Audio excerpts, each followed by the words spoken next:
Hello friends, carry on study with home academy के YouTube channel में आप सभी का स्वागत है, जिसमें आप देखते हैं डेली करंट अफेयर्स और कुछ महत्वपूर्ण जानकारियाँ। तो आज इस वीडियो में हम देखेंगे 13 अप्रैल 2023 से संबंधित महत्वपूर्ण प्रश्नों के बारे में, जिसमें हम देखेंगे छत्तीसगढ़ राष्ट्रीय और अंतर्राष्ट्रीय के महत्वपूर्ण प्रश्नों को। ये सभी प्रश्न जो है आपके परीक्षाओं के लिए बहुत ही इम्पॉर्टेंट हो सकते हैं और कुछ नए प्रश्न हैं, इन्हें आप पूरा देखिएगा, ये आपके परीक्षाओं के लिए संभावित हो सकते हैं। और अगर आपने चैनल को सब्सक्राइब नहीं किया है तो सबसे पहले चैनल को सब्सक्राइब कर लीजिएगा, जिससे आपको हमारी वीडियोस जो हैं आसानी से आप तक पहुंच सके। ठीक है, चलिए कल के प्रश्न से स्टार्ट करेंगे। कल का प्रश्न है आपका, हाल ही में किसने high resolution air quality control instrument launch किया है? तो इसका आंसर है नासा। ठीक है, नासा ने टेम्पो TEMPO, इसका फुल फॉर्म है tropospheric emissions monitoring of pollution, tempo instrument का सफलतापूर्वक लॉन्च किया है नासा ने। ठीक है, ये एक एयर क्वालिटी कंट्रोल इंस्ट्रूमेंट है जो प्रमुख वायु प्रदूषकों की निगरानी में एक महत्वपूर्ण कदम है ये नासा का। ठीक है, तो याद रखिएगा, high resolution air quality control instrument NASA द्वारा लॉन्च किया गया है। चलिए अगला प्रश्न देखते हैं। आज का प्रश्न स्टार्ट करते हैं।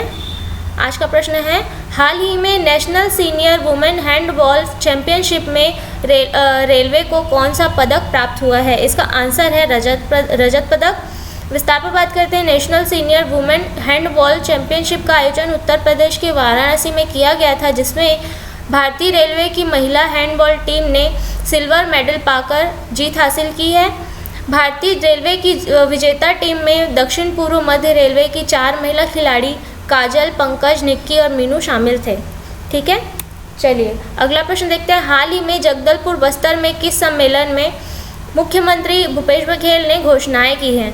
तो अभी हाल ही में आपको पता होगा भरोसे का सम्मेलन हुआ जगदलपुर बस्तर में।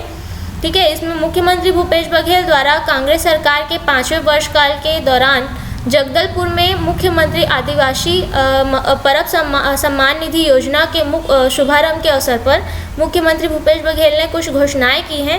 तो ये घोषणाएं निम्नलिखित हैं, चलिए देखते हैं। ये जो घोषणाएं हैं ये है, जगदलपुर में इंदिरा गांधी महिला सहकारी बैंक की स्थापना की जाएगी। ठीक है, ये सभी घोषणाओं को याद रखिएगा, किसी से भी प्रश्न बन सकते हैं, तो सभी टॉपिक्स को अच्छे से याद रखिएगा। चलिए देखते हैं। जगदलपुर में इंदिरा गांधी महिला सहकारी बैंक की स्थापना की जाएगी। ठीक है, शासकीय आदर्श महिला महाविद्यालय नारायणपुर का नामकरण जो है वीरांगना रमोतिन माणिया शासकीय आदर्श महिला महाविद्यालय नारायणपुर के नाम से किया जाएगा। ठीक है, तीसरा है, कृषि महाविद्यालय एवं अनुसंधान केंद्र केरलापाल नारायणपुर का नामकरण घोटुल के संस्थापक देवलिंगो मुदियाल कृषि महाविद्यालय एवं अनुसंधान केंद्र केरलापाल नारायणपुर के नाम से किया जाएगा। ठीक है, अगला है, दंतेवाड़ा शासकीय नवीन कन्या महाविद्यालय कटे कल्याण का नामकरण हिड़मा मांझी शासकीय महाविद्यालय कटे कल्याण के नाम से किया जाएगा। ठीक है, अगला है, बीजापुर शासकीय नवीन महाविद्यालय भैरमगढ़ का नामकरण ध्रुवा राव माड़िया शासकीय महाविद्यालय भैरमगढ़ के नाम से किया जाएगा। ठीक है, चलिए अगला प्रश्न है, हाल ही में भारत का पहला 3D प्रिंटेड पोस्ट ऑफिस कहाँ खोला जाएगा? इसका आंसर है बेंगलुरु में।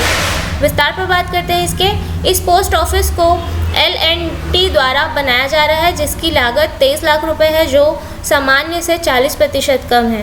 भारत के पहले इस 3D प्रिंटेड डाकघर का आकार 1000 वर्ग फुट होगा और इसका कार्य लगभग 45 दिनों में पूरा होने की संभावना है।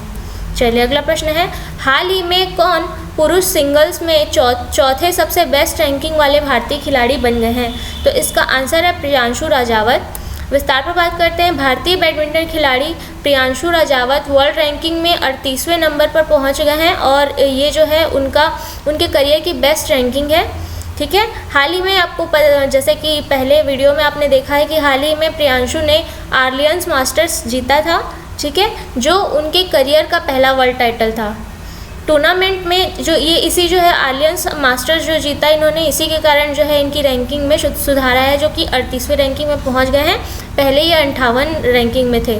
तो जब टूर्नामेंट खेलते समय इनकी जो रैंकिंग थी, टूर्नामेंट खेलने के दौरान इनकी रैंकिंग जो थी 58 थी, जो अब 38वीं हो गई है। ठीक है, चलिए अगला प्रश्न है सेंट्रल यूनिवर्सिटी ऑफ केरल ने अपना पहला मानद डी लीट पुरस्कार किन्हें प्रदान किया है? तो इसका आंसर है पीटी उषा को। विस्तार पर बात करते हैं। इन्हें पीटी उषा को पुरस्कार vice chancellor professor H Venkatesh Varlu के द्वारा प्रदान किया गया है। ठीक है, पीटी उषा ने 33 मेडल जीता है, कुल 33 मेडल जीता है, जिसमें 19 जो है गोल्ड मेडल शामिल है। चलिए अगला प्रश्न है। ऊर्जा मंत्री आर.के. सिंह के द्वारा SEI रिपोर्ट जारी किया गया, जिसके अनुसार कितने राज्यों को ऊर्जा दक्षता में 60 अंक से अधिक अंक के साथ शीर्ष पर रखा गया है? तो इसका आंसर है 5 राज्यों को रखा गया है इस लिस्ट पे शीर्ष पर। ठीक है, विस्तार पर बात करते हैं। आंध्र प्रदेश, राजस्थान, तेलंगाना, कर्नाटक, केरल, ये 5 राज्य हैं जिन्हें शीर्ष पर रखा गया है इस दक्षता सूचकांक में। ठीक है, ऊर्जा दक्षता ब्यूरो सूचकांक 2021-22 में विकसित किया गया। राज्य ऊर्जा के विशेष निगरानी के लिए इस कार्यक्रम को विशिष्ट संकेतक के रूप में शामिल किया गया है। ठीक है, चलिए अगला प्रश्न है। हाल ही में किस राज्य के गोंड पेंटिंग को GI टैग प्राप्त हुआ है? तो इसका आंसर है मध्य प्रदेश। ठीक है, विस्तार पर बात करते हैं। मध्य प्रदेश की प्रमुख जनजाति गोंड जो कि मध्य प्रदेश में सर्वाधिक निवास करते हैं, इनकी पेंटिंग को GI टैग दिया गया है। गोंड पेंटिंग्स में अधिकांशतः फॉरेस्ट, जंगल, नेचर, प्रकृति, सूर्य, चंद्रमा आदि की पेंटिंग बनाई जाती है। मुख्य तौर पर मध्य प्रदेश की डिंडोरी पेंटिंग को सम्मानित किया गया है। ठीक है, नाम याद रखिएगा, डिंडोरी पेंटिंग मध्य प्रदेश की सम्मानित किया गया है, जिसे GI टैग प्रदान किया गया है। चलिए अगला प्रश्न है। हाल ही में न्यायमूर्ति अपरेश कुमार सिंह को किस राज्य के उच्च न्यायालय का मुख्य न्यायाधीश नियुक्त किया गया है?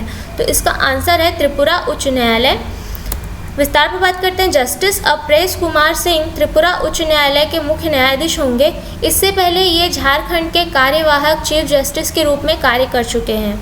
इनका कार्यकाल झारखंड में 20 दिसंबर 2022 से 19 फरवरी 2023 तक रहा है। ठीक है, अगला प्रश्न है। हाल ही में किसने विश्व शतरंज आर्मागेडन एशिया व ओशिनिया इवेंट में खिताब जीता है? ठीक है, तो किस भारतीय ने जीता है? डी गुकेश। ठीक है, विस्तार पर बात करते हैं। भारतीय ग्रैंड मास्टर डी गुकेश ने विश्व चेस आर्मागेडन एशिया एवं ओशिनिया इवेंट में खिताब अपने नाम किया है। यह खिताब उन्होंने पूर्व विश्व रैपिड चैंपियनशिप नोदिरबेक अब्दुस्तरोव को हराकर जीता है। ठीक है, तो नोदिरबेक को हराया इन्होंने और डी गुकेश ने यह खिताब अपने नाम किया है, नोदिरबेक को हरा के, याद रखिएगा। अगला प्रश्न है। हाल ही में किस कंपनी के CEO ने अपनी कंपनी का विलय एवरीथिंग ऐप में किया है? इसका आंसर है ट्विटर कंपनी। विस्तार पर बात करते हैं। ट्विटर इंक के CEO एलन मस्क हैं, जिन्होंने ट्विटर का नई कंपनी में विलय कर दिया है। इसकी घोषणा पर मस्क ने अपने सोशल मीडिया अकाउंट से केवल X लिखकर ट्वीट किया है। ठीक है, 4 अप्रैल को ट्विटर इंक के पेश किए गए दस्तावेज में बताया गया कि ट्विटर इंक का विलय X होल्डिंग कॉर्प में किया गया है। X कॉर्प में ट्विटर इंक का विलय कर दिया गया है।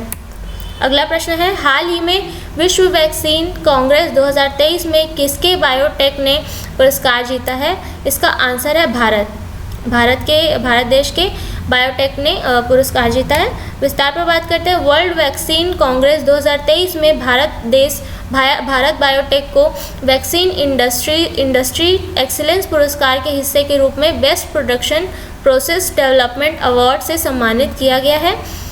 वर्ल्ड वैक्सीन कांग्रेस 2023 जो कि 3 से 6 अप्रैल को अमेरिका के वॉशिंगटन में आयोजित किया गया था। ठीक है, चलिए अगला प्रश्न है। कौन सा भारतीय शहर दुनिया के सर्वश्रेष्ठ सार्वजनिक परिवहन वाले 19 शहरों में शामिल हुआ है? तो इसका आंसर आपको कमेंट बॉक्स में देना है। साथ ही मैं बताना चाहूँगी कि हमारे एकेडमी में PSC प्री व्यापम जैसे क्लासेस के लिए ऑफलाइन और ऑनलाइन न्यू बैचेस स्टार्ट किए जा रहे हैं। तो अगर आप इंटरेस्टेड हैं या फिर किसी क्लासेस के लिए कोई जानकारी चाहते हैं तो दिए गए नंबर पर कांटेक्ट कर सकते हैं या विजिट कर सकते हैं अमर कॉम्प्लेक्स, गांधी चौक, जिना, बिलासपुर में। तो फ्रेंड्स, आज के वीडियो में इतना ही। कल मिलेंगे अगले वीडियो के साथ। धन्यवाद।